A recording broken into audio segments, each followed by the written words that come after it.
ज्यादातर लोग देहरादून में अगर आपका नाम सर्च करेंगे और फोन नंबर्स पे कांटेक्ट देखेंगे तो एला मैरीगोल्ड लिखा हुआ होता है। तो हम जानने की कोशिश करेंगे आज एला मैरीगोल्ड के पीछे की एला गर्ग को। इनफैक्ट हमारी फैमिली जो है म्यूटनी के टाइम पर यहाँ 1857 के अराउंड शिफ्ट हुई थी देहरादून में, एंड तब से हम लोग यहीं पर है। My marriage was 13 years। आपने कभी किसी भी घर में ये कॉन्वर्सेशन सुनी है कि इनके लिए, औरतों के लिए क्या करना है, इनको क्या करना चाहिए, ये सबको पता है, पर इनके लिए हमें क्या करना है, आई डोंट थिंक ये किसी के भी दिमाग में आता है। कहीं है बेटी कहीं वो माँ है, कहीं है बेटी कहीं वो माँ है, कहीं वो थामे घर की है कमान। चाहती है वो बस उसको मिल जाए उसके हिस्से का सम्मान, उसके हिस्से का सम्मान। पायला प्रणाम, नमस्कार दोस्तों। और आज ऐसे ही सम्मान की एक कहानी लेके हम आए हैं। एक ऐसी औरत की कहानी, एक ऐसी लेडी की कहानी जिन्होंने शुरुआत करी थी भारतीय एयरटेल से और अब वो एक अपना बिजनेस चलाती हैं। वो माँ है, वो बिजनेस वुमन है, वो बेटी हैं और बहुत ही उम्दा शख्सियत है। तो एला जी, आपका स्वागत है हमारे स्टूडियो में। बहुत बहुत बहुत स्वागत आपका। और आज करेंगे हम आपसे बातचीत। तो हम जानने की कोशिश करेंगे आज एला मैरीगोल्ड के पीछे की एला गर्ग को। तो एला, आप एला गर्ग कौन है? एला गर्ग, और कहाँ से आपका बचपन शुरू हुआ, वहां से यहाँ तक की शुरुआत कैसी रही आपकी ये जर्नी? मैं देहरादून से ही हूँ। मेरी फैमिली यहाँ पर बहुत ही, मतलब 100 साल से भी ज्यादा समय से देहरादून में एस्टैब्लिश्ड है। तो हम इंडिपेंडेंस से पहले की बात कर रहे हैं। हाँ जी, मतलब ब्लैक एंड व्हाइट जमाने के फैमिली है आपकी। बात कर रहे हैं। इनफैक्ट हमारी फैमिली जो है म्यूटनी के टाइम पर यहाँ 1857 के अराउंड शिफ्ट हुई थी देहरादून में, एंड तब से हम लोग यहीं पर है। हम डालनवाला में पले बड़े। इनफैक्ट यही एरिया एक ऐसा एरिया जो हमारे लिए बहुत ही, मतलब it's close to the heart, because यही मैं पैदा हुई हूँ, यही मैं बड़ी हुई हूँ। हमारी फैमिली स्टोर है। तो लीची और आम के बागों वाला डालनवाला देखा है आपने? हम उसमें रहे भी है।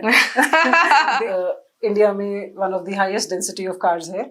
इनफैक्ट आज की मुकाबले देखें हमारी पर कैपिटा इनकम भी एक टाइम पे सबसे ज्यादा, मतलब it was an expensive city at one time, जबकि लोग बहुत कम थे। हाँ, इस शहर के जो बच्चे थे ना, मतलब एटलीस्ट मुझे अपना टीनेज याद है कि हमारे सपने कैसे हुआ करते थे। हम यहाँ के ग्रोन अप्स को देखा करते थे। Very well dressed women, white hair, nice bob cut, cotton saris, absolutely what relatable, elegant looking women driving that blue color Maruti 884 model, and इसी तरीके से, मतलब ये हमारे टीनेज के सपने थे। हम उनको देखते थे, आइडलाइज एक्चुअली हम करते थे। एक एलिगेंट लुकिंग स्ट्रॉन्ग वुमेन को मतलब करते थे।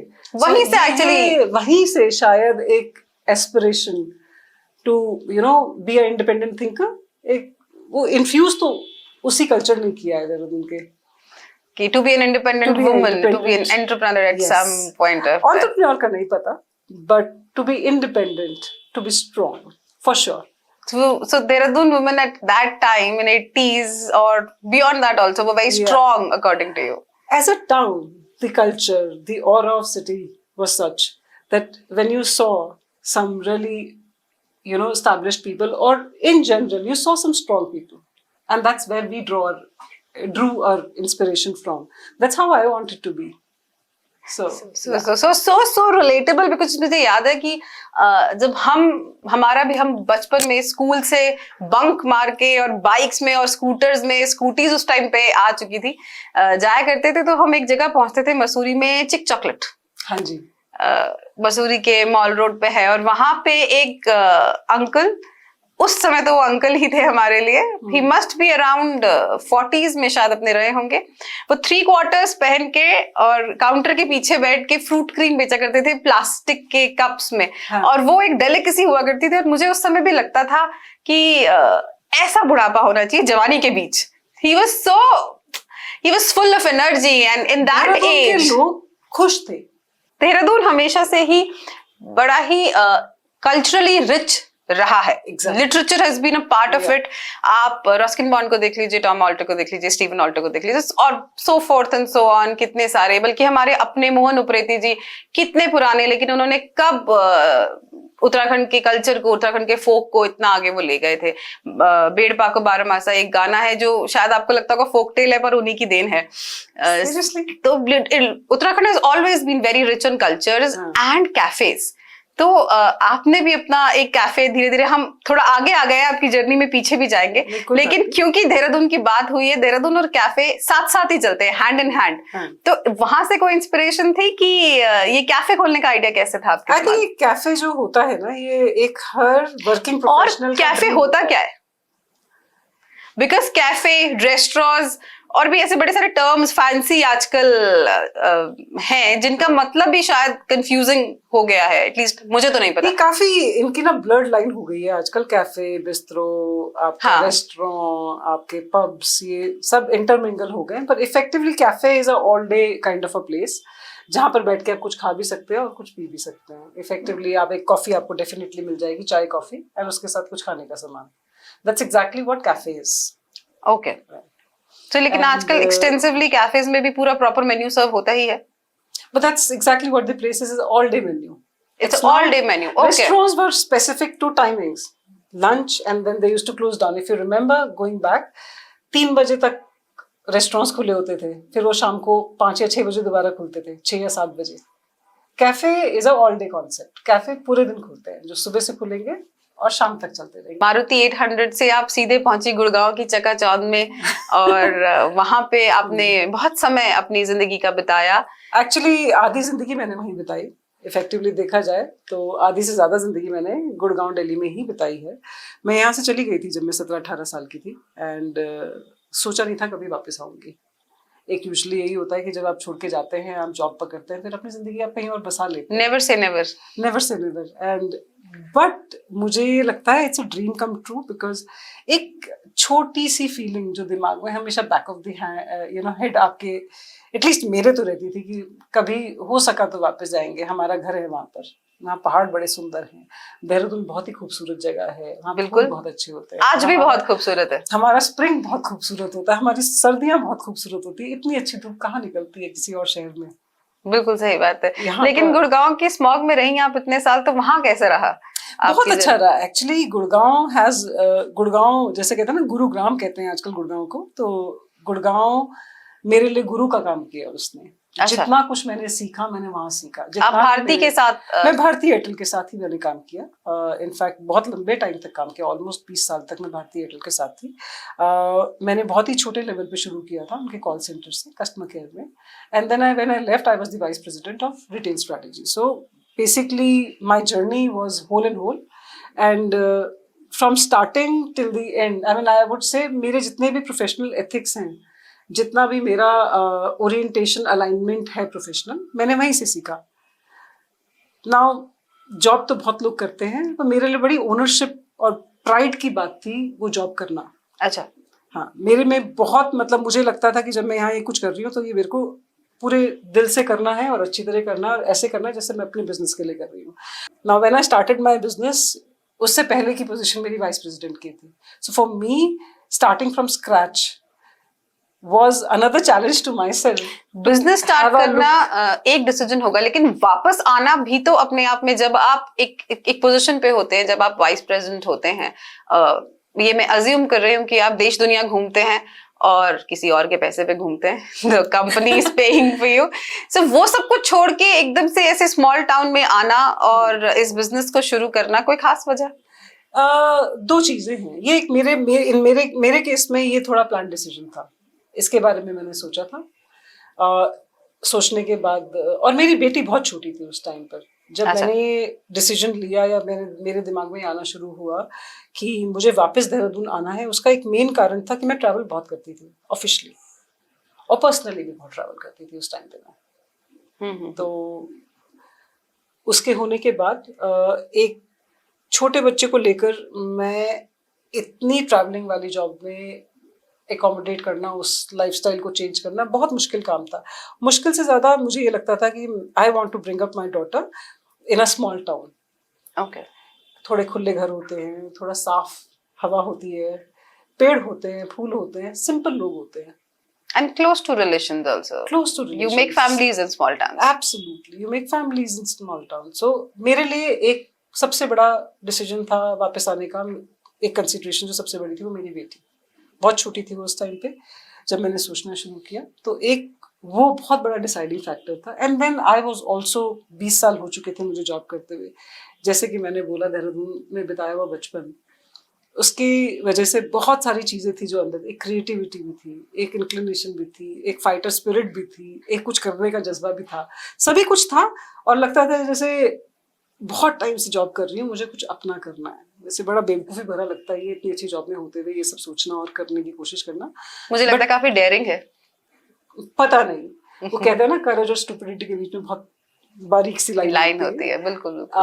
अगर वो सक्सेसफुल हो जाए तो वो करेज, अगर फ्लॉप कर जाए तो स्टुपिडिटी थी. ये तो बिल्कुल बड़ी आम सी बात है कि आप जब घर से कुछ करने निकलते हैं तो फिर या तो आप उदाहरण बन जाएंगे और या फिर आप तजुर्बा बन जाएंगे. एग्जैक्टली. सो एक ये था, और दूसरा मेरा अपना, फिर मुझे लगता था कि इतने साल काम करने के बाद मैंने कुछ तो सीखा ही होगा अगर मैं इतने दिल से काम कर रही थी तो फिर ये पहले मैंने 1 साल का ब्रेक लिया. मैं वापस आई, थोड़ा सा इस जगह को मैंने बहुत बारीकी से एक दूसरे नजरिए से देखा.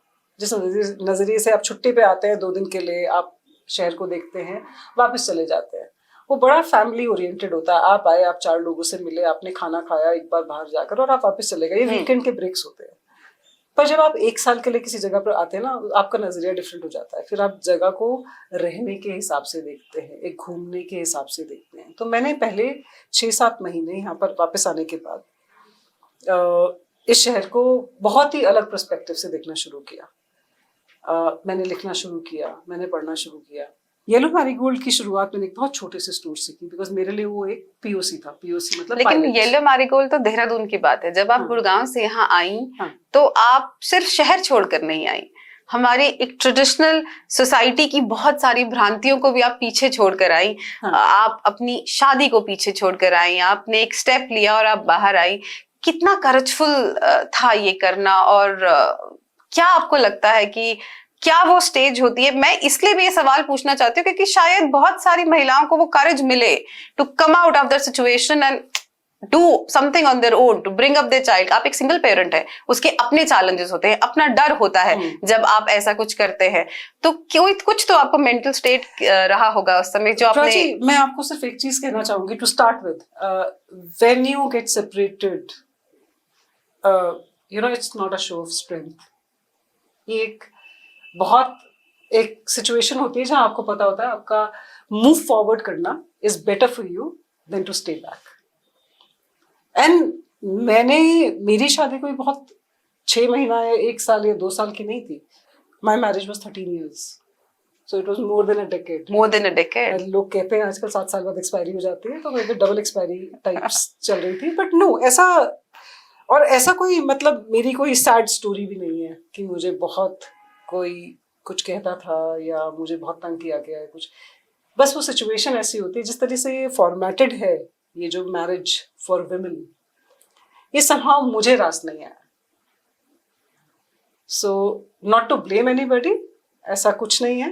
बट आई थिंक ये सोशल स्ट्रक्चर जो है ये विमेन सेंट्रिक नहीं है. और मेरा ये मानना है, मेरी सुपर पावर जो हमेशा रही है वो ये था कि मैं फाइनेंशियली इंडिपेंडेंट थी. आप शुरू से ही मैं शुरू से ही काम करती थी और मैं शुरू से फाइनेंशियली इंडिपेंडेंट थी. और मैंने रियलाइज किया जिंदगी आसान हो जाती है अगर आप फाइनेंशियली इंडिपेंडेंट होते हैं. आसान ऐसे नहीं कि आपको कुछ करना नहीं पड़ेगा, आसान in terms of decision making. आपको किसी से कुछ पूछना नहीं है.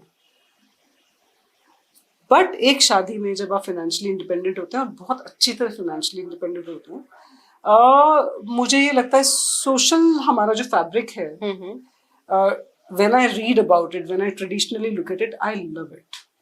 But somehow मेरा खुद का एक्सपीरियंस ऐसा नहीं था.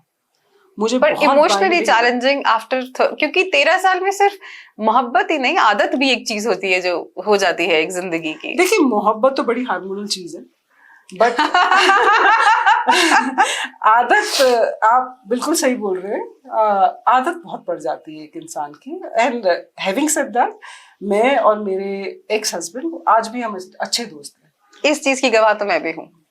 हम आज भी बहुत अच्छे दोस्त हैं. हम आज भी आराम से बैठ के जोक्स क्रैक कर सकते हैं, एक दूसरे के साथ घंटों बैठ सकते हैं, बातें कर सकते हैं, लड़ भी सकते हैं. क्या मतलब मैं वापस जाना चाहती हूँ शादी के फॉर्मेट में? नहीं, मैं नहीं जाना चाहती. मुझे बहुत रिस्ट्रिक्टिव लगा, और इसलिए लगा बिकॉज ये बैलेंस नहीं है इस पे. मेरा अच्छा। अपना ऑब्जर्वेशन था कि इस फॉर्मेट में कोई बैलेंस नहीं है, unless it becomes balanced. So it's basically 80-20 format, it's a lopsided relationship, एक तरफा। एक तरफा जिसको कहते हैं। आपने कभी किसी भी घर में ये कॉन्वर्सेशन सुनी है कि इनके लिए, औरतों के लिए क्या करना है, इनको क्या करना चाहिए, ये सबको पता है, पर इनके लिए हमें क्या करना है, आई डोंट थिंक ये किसी के भी दिमाग में आता है। कभी भी कोई ये कॉन्वर्सेशन करता ये है, औरत के खुद के दिमाग में नहीं आता है। ये हमारी कंडीशन कर दिया गया है दूसरों के लिए सोचने के लिए। मुझे अपना बचपन याद है, मेरे पूरे बचपन में मेरे को ये नहीं सिखाया गया कि अपने लिए क्या करो, आपसे लोग क्या उम्मीद करेंगे, आपको लोगों के लिए क्या करना चाहिए, लोगों को खुश कैसे रखना है। ये सारी जो चीजें हैं, अच्छी बात है, दूसरों को ख्याल रखना चाहिए, बट अपनी कॉस्ट पे नहीं। मेरा मानना है कि अगर आप अपने आप से प्यार नहीं करते, आप अपने लिए कुछ नहीं कर सकते, आप दूसरे के लिए कुछ भी नहीं कर सकते।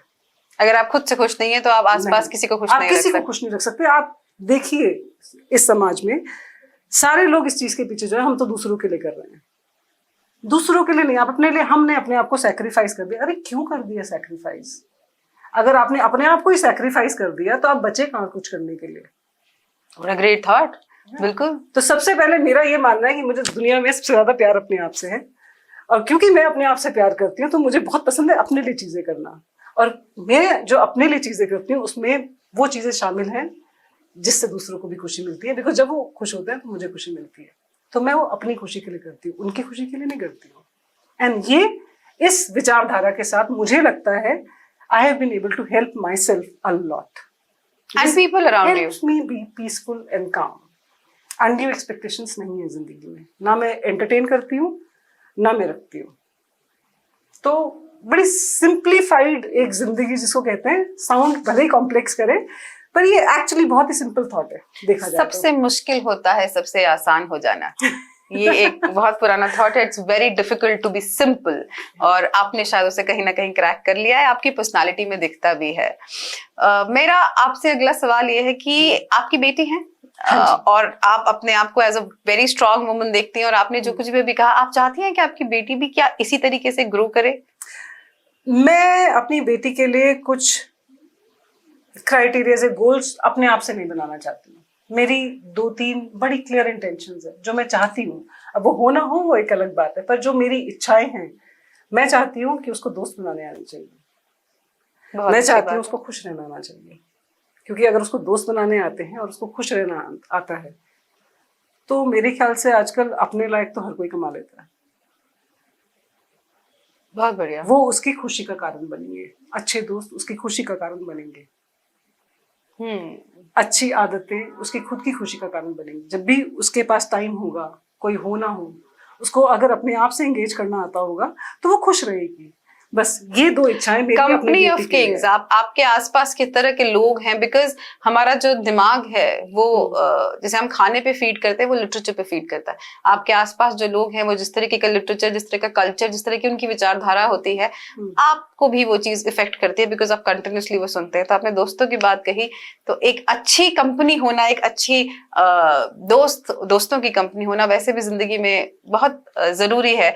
अगर मैं एक बहुत पुरानी कथा की बात कहूं, क्योंकि हम बात ही कर रहे हैं, अभी सबने सुनी होगी, लेकिन उसे इस तरीके से हम शायद पहली बार कहेंगे कि जब समुद्र मंथन हुआ था, तो आपने राहु केतु तो सुने ही होंगे, राहु केतु जो अमर हो गए थे। अब जब समुद्र मंथन हुआ तो जब अमृत निकला तो 2 पार्टीज बनी, एक सुरों की, मतलब जो देवताओं थे उनकी पार्टीज बनी, और एक राक्षसों की पार्टी बनी। जो देवता थे उन्हें अमृत पिलाया जाना था, और जो राक्षस थे उन्हें धोखा दिया जाना था, उन्हें अमृत नहीं पिलाया जाना था। लेकिन राहु केतु जो हैं वो वहां से चुपचाप निकल के इधर आ जाते हैं, और उनको भी अमृत का पान होता है। तो एक कहानी तो ये है कि वो इधर से इधर आए। मैं ये कहना चाहती हूँ कि कंपनी कितना मैटर करती है। वो 2 सेकंड के लिए कंपनी बदली उन्होंने, वो 2 मिनट के लिए इस कंपनी से उस कंपनी में आए और वो अमर हो गए। तो कंपनी डेफिनेटली मैटर करती है।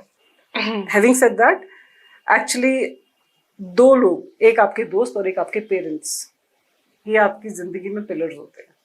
एटलीस्ट मेरी जिंदगी में मैंने देखा है। हाँ, दोस्त आपकी जिंदगी में पिलर होते हैं, बस चॉइस पेरेंट्स की बेचारा मजबूरी होती है उनकी। नहीं, मजबूरी नहीं होती, पर वो जितनी स्ट्रांगली अपने बच्चे के साथ खड़े हो सकते हैं, आई don't think you can find that unconditional love anywhere else ever in life.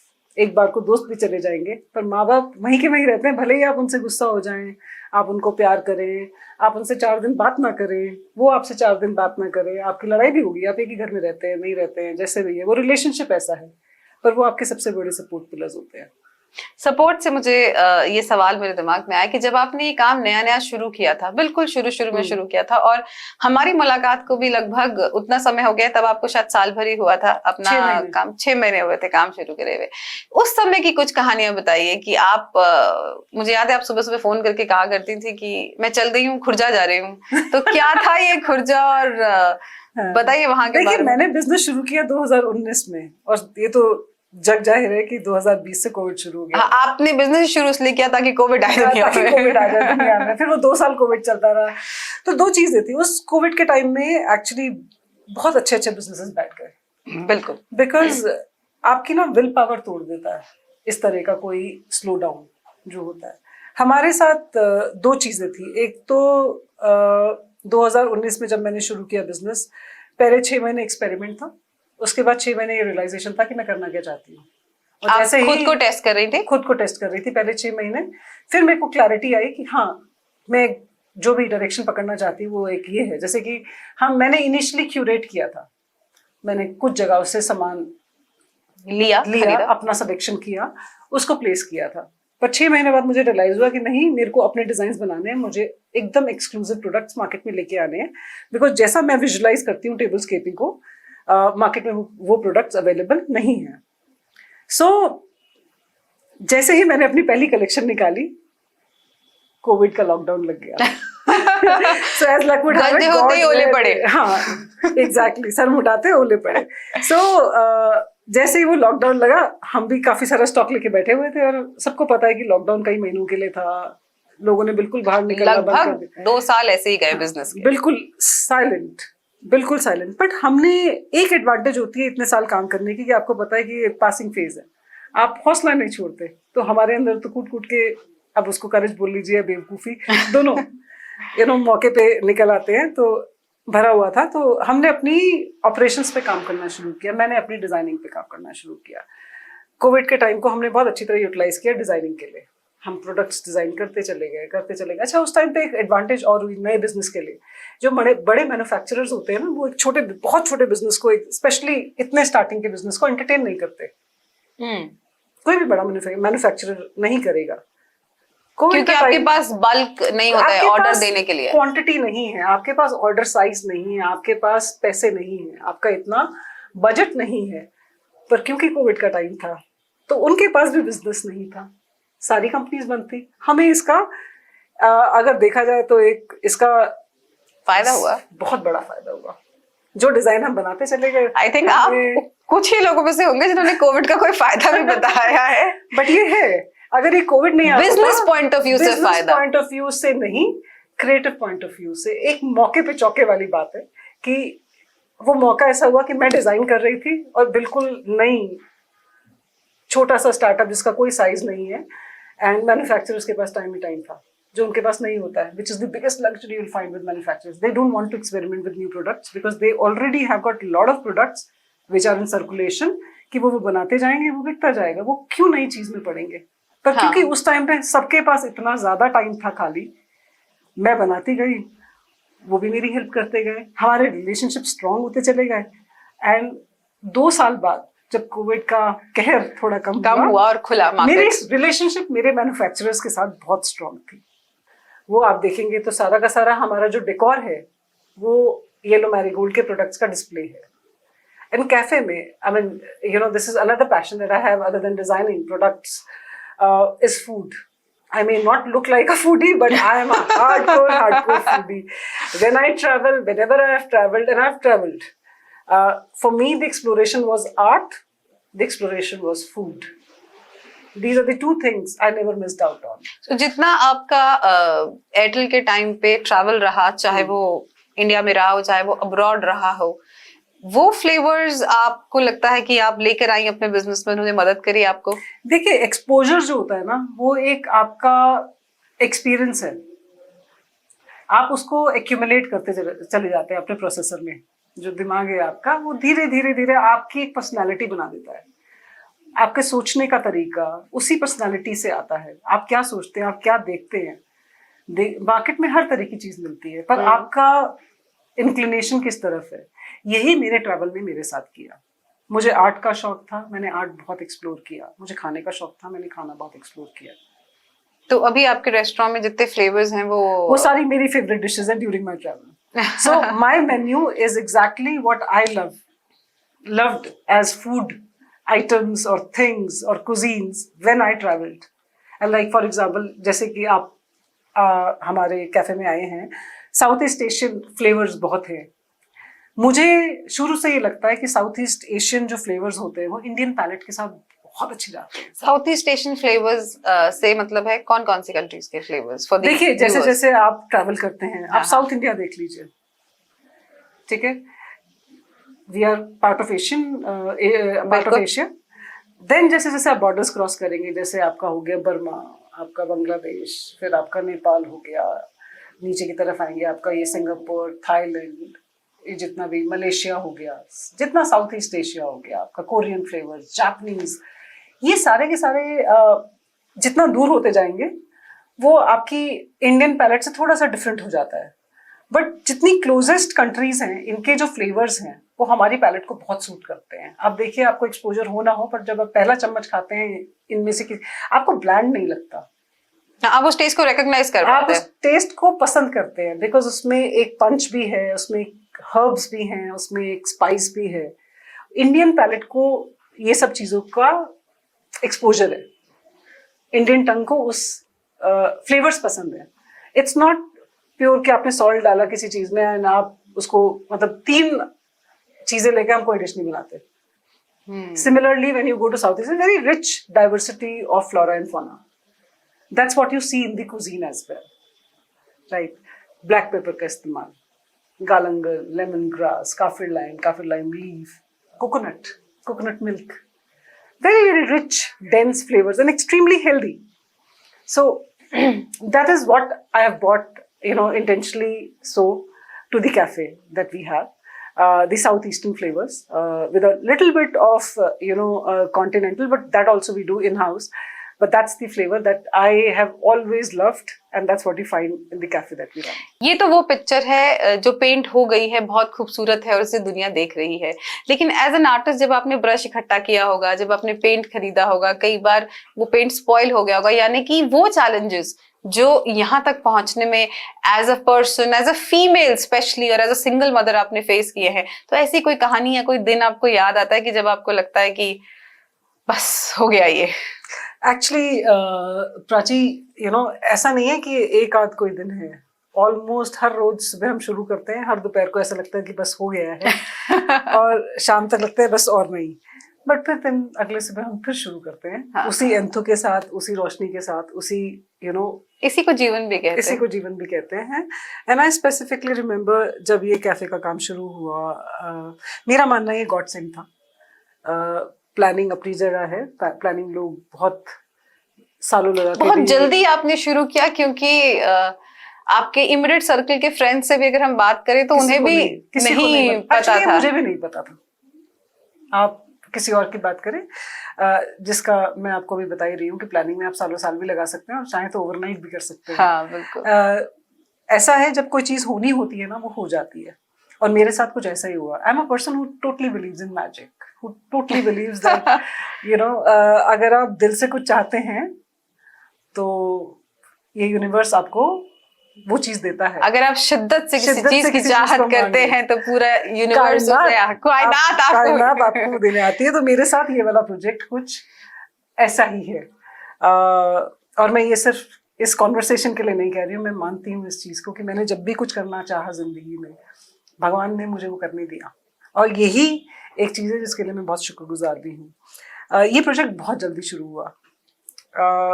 एक लिंगरिंग थॉट, जो एक बिल्डअप चल रहा था। एक कोविड के टाइम पे हमारे साथ एक बड़ी अजीब सी चीज हुई, मेरे साथ specifically.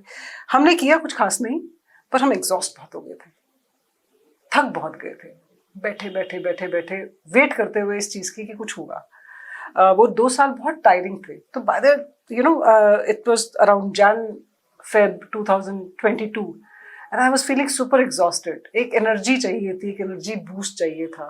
And suddenly one day I'm going past this building and I see available for rent and Eureka! And that's how the entire project started. From that flex for rent, available for rent. And एक और चीज़ है, जब कुछ होना होता है ना, वो कहीं रुकता नहीं है. आपके पास रिसोर्सेज हो ना हो, आपको जो चाहिए वो आपकी तरफ आता चले जाता है. आपकी इंटेंशन प्योर होनी चाहिए. सो मेरे ख्याल से मेरी इंटेंशन काफ़ी प्योर थी, क्योंकि मेरे को जो करना था वो कहीं नहीं रुका. वो एक एक करके एक एक चीज़ निकलती चली गई. But as luck would have it, it's not even about luck. It's a life that people like me, and I won't call myself a single mother or anything. I'll call myself a single parent. So as a single parent and a sole entrepreneur, अगस्त का time हमें launch करना है. बहुत सारी चीजें चल रही हैं. नवरात्रि का समय से पहले की बात है. Suddenly I fall sick and I go for an ultrasound, and you remember that, right? You were my doctor that time, and I come and I get hospitalized for 3 days. 3 days. Peak work going on site. I have nobody to look after it. I'm just immensely grateful to God to give me a great team. They handled everything without me. 3 days I was hospitalized. I step out of the hospital. I go back home. My daughter has got 104 fever.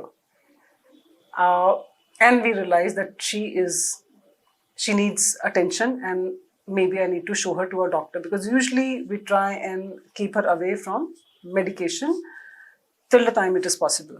I take her to a doctor, she gets hospitalized. So I'm out of the hospital. Next night, I'm in the hospital with my daughter. And that's the life of a single parent. It happens with us.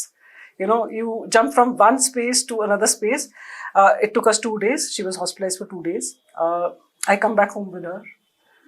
I land up at work, and there are food trials going on by then.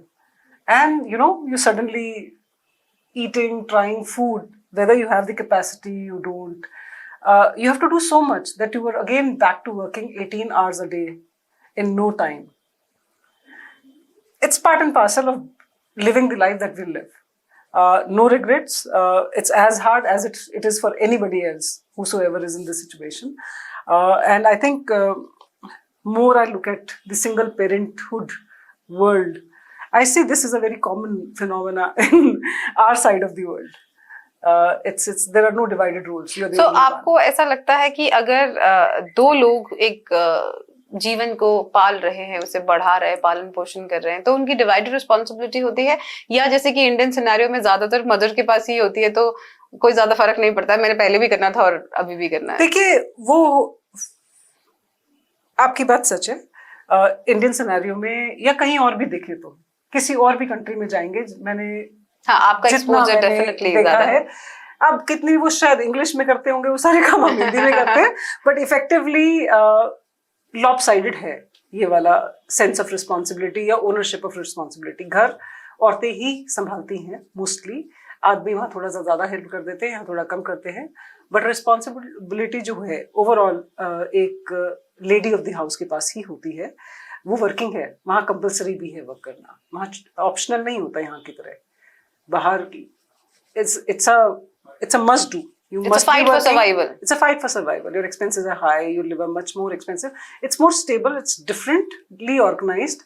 But the fight for women out there is also much harder, right? The way it is in Indian society. So, आपने बात मुझसे पूछी कि एक divided role की.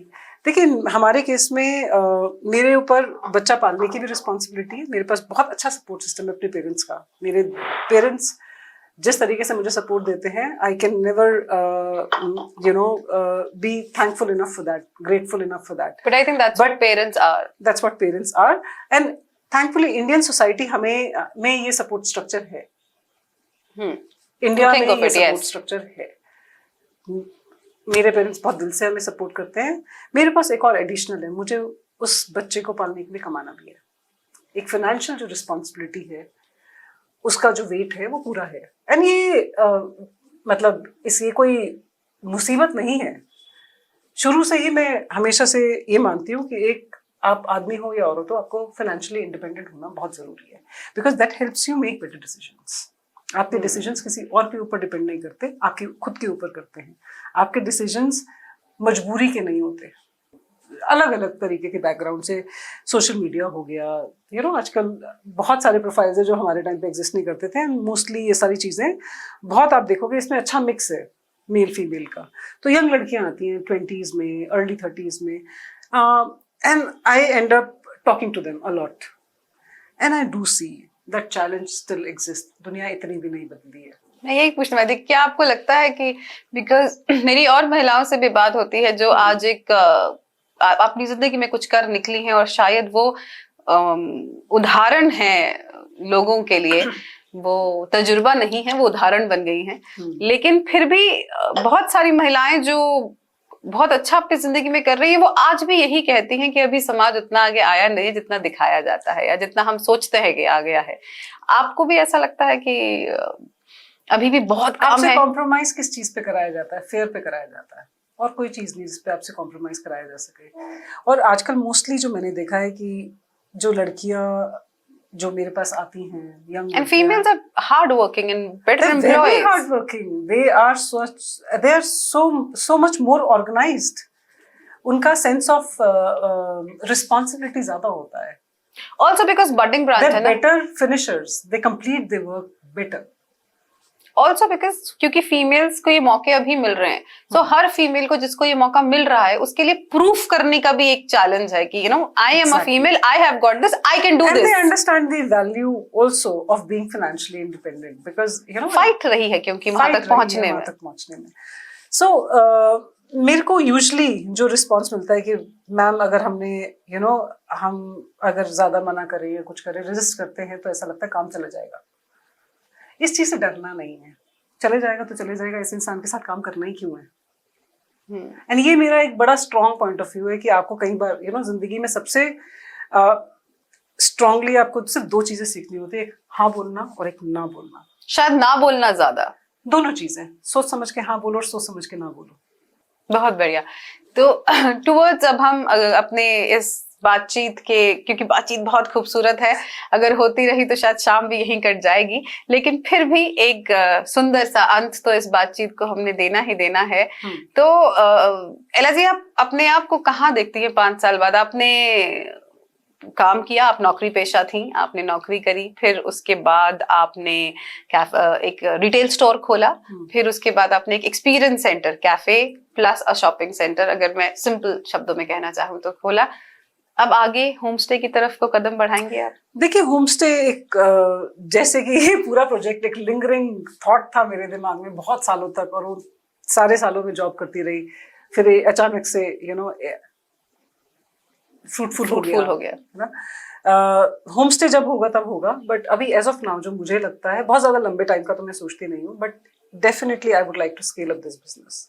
आई want to, I am very passionate about food, very conscious about food, very conscious about so, आपको देख के हम ये कह सकते हैं कि जो फूड के लिए पैशनेट होते हैं, जरूरी नहीं है वो मोटे हों। तो आप सोचती हैं कि yellow marigold in Chandigarh, in Delhi, because Dehradun is still not a very, very metro kind of a city. No, it is not. It's a very limited audience. It's a very sweet, cute little town still. It's expanding like nothing else, but yeah, still is small. So you want to take your cafe to metros, or you want to keep it to small townships like these? Jaise? I'm not very sure about metros, but I definitely would want to be available at the quirky places. Maybe Goa. That's what I was saying, because Manali. There are so many beautiful places.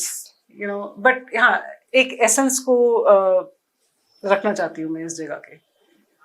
एक quick सा rapid fire आपके लिए करते हैं, so that to know you a little better. लेकिन हमारे rapid fire में एक ट्विस्ट होता है, हैम्पर आप ही को हमें देना पड़ेगा। तो हम आपके लिए करते हैं। So Ella ji, are you ready for the rapid fire round? The quick 4-5 questions, and let's start. So, you see yourself as a visionary or a businesswoman? Businesswoman. There was a pause. Why a businesswoman? Why not a visionary? अच्छा, actually I was thinking visionary, but दोबारा करो चलो इसको। अच्छा ठीक है, तो हम फिर पूछ लेते हैं। So Ella ji, do you look yourself as a visionary or a businesswoman? As a visionary. All right, a beach person or a mountain person? Beach person. Oh, that was strange because आप हमेशा देहरादून में रही, मुझे लगा आप mountain हाँ person जी, बोलेंगे। पर मुझे बीचेस बहुत पसंद है। आपको पानी से शायद बहुत हम प्यार है। लोग माउंटेन्स को फॉर ग्रांटेड लेते हैं। बहुत बढ़िया। दाल चावल और बर्मीज खासवे? दाल चावल। ये जवाब भी मैंने एक्सपेक्ट नहीं किया था, बिकॉज बर्मीज खासवे इनके रेस्टोरेंट की सिग्नेचर डिश है। सिग्नेचर डिश है और बहुत ही टेस्टी डिश है, very hearty dish. It's immense amount of comfort I find in that food, but favourite हमेशा दाल चावल।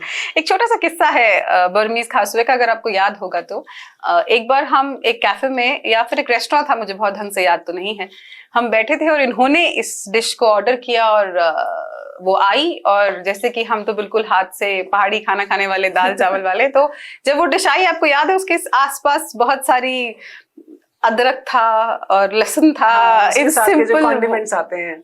हाँ, जो इन्होंने अंग्रेजी में कहा, हिंदी में कहूँ तो बहुत सारी छोटी छोटी कटोरियां रखी हुई थी, और जब वो आई तो उन्होंने कहा कि अब इसे खाओ। मैंने कहा ये क्या है? तो बड़े प्यार से कहती हैं कि तुम्हें समझाने के लिए मैं कहना चाहूंगी कि ये बर्मीज खिचड़ी है। आपको याद होगा अगर तो। हाँ, ये एक्चुअली देखा जाए तो मील इन अ बोल है, खिचड़ी हुआ। तो आज वो इनकी सिग्नेचर डिश है, लेकिन इनकी फेवरेट नहीं है, आप सुन लीजिए। अगला सवाल है, आर यू अ लीडर और अ motivator? I'm both. I'm not one. And I don't think a leader can be a leader without being a motivator. All right. If you have a chance to go back, this is a very hypothetical question, शायद मुझे जवाब पता है, पर फिर भी, if you have a chance to go back to the corporate life where you started or which was more sparkling and more fancy, then यहाँ तो क्या है ना, plumber नहीं आया तो भी हम खुद ही काम कर रहे हैं, और guard नहीं आया तो हम खुद ही guard हैं, because that's how business is. The beauty of business is that I have been the most prominent valet in my cafe. But do you feel कि अगर कभी मौका मिलता है on a higher position or in a better, तो आप कभी corporate life में वापस जाएंगे? कभी भी नहीं। You enjoy. I love what I do right now. तो आप रोज सुबह उठ के एक नए चैलेंज के लिए तैयार हो जाती है। बिल्कुल। School life, college life, which was more memorable or better? Why? I think the friends are truer. Your experiences are newer.